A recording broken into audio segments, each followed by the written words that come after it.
welcome to TP Minds. I'm here with Luis Abrantes. We're going to catch up real briefly on a few questions about what's going on in the current environment, how he's handling certain issues.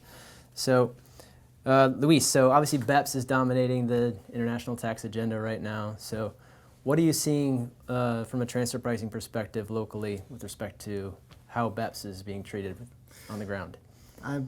I'm seeing a lot of implementation challenges. I think the next couple of years will be full of question marks because countries have the right to choose from a menu that's provided by each of the BEPS actions plans. Mm-hmm. We know already that some of them have chosen to implement some of the principles in their legislations. Others have chosen to implement others in their rules. So uncertainty, I think, is the word coming there.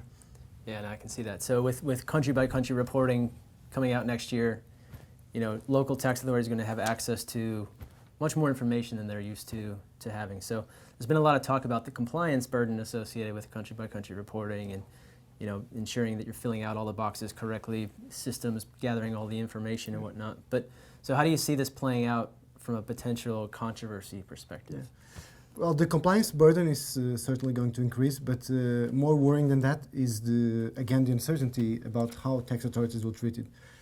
It's on paper. It's very solidly put that this new CBCR tool should be used not as a way of concluding on any audit outcomes, but just as a way of starting a conversation.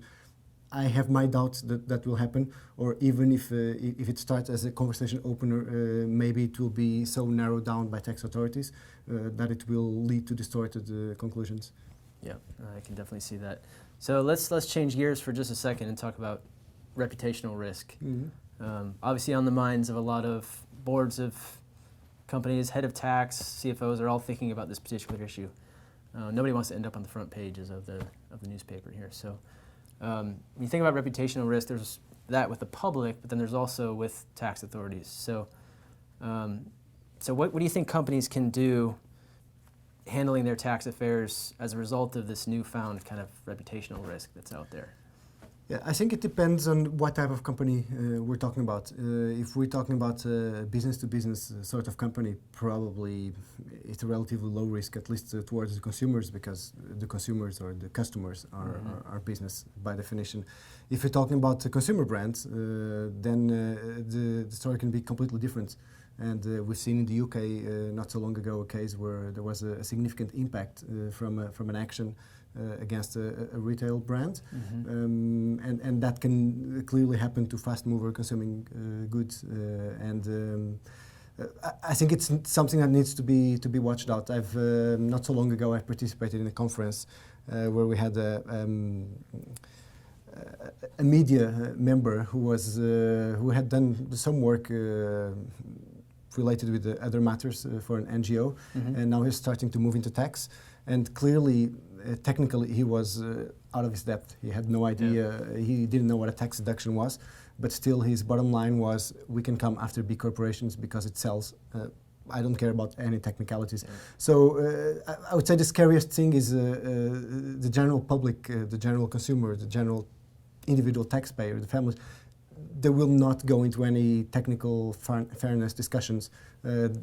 They want blood, if we can put it like that. Yeah. And the story over the last 5-6 years in the economic, the macroeconomic context we've been living is that big corporations are escaping taxes. They're acting in the wrong way. So that's just giving them what they want to hear. Yeah. So it can definitely be very, very dangerous. And unfortunately, especially for these consumer brands, there's not much that can be done. Yeah. Yeah, the consumer brands tend to always be at the top of the list for. Yes, they're clearly the most vulnerable, and even within the consumer brands, certain types of products you can see that they will be more resistant to that. If you're talking about a search engine, probably it's your choice of using a certain online search engine is driven by the quality of the algorithm. Yeah. But if you're talking about a fast mover consumer good, then it's easier to switch, and you have 20 substitutes on the supermarket shelf. Right. So I think those will be the most vulnerable. Yeah, those are the companies that the tax authorities know. They've seen the brands. They've seen Yeah, and even the seen how they consumer, work, even, I would so. say even before the tax authorities, towards the tax authorities, I think even B2B can have some risks. But hopefully the educations or they're more educated and the discussions there can be a bit more technical. Yeah. Great. Thanks, Luis. Appreciate your Thank you. time. Thank you, TP Minds.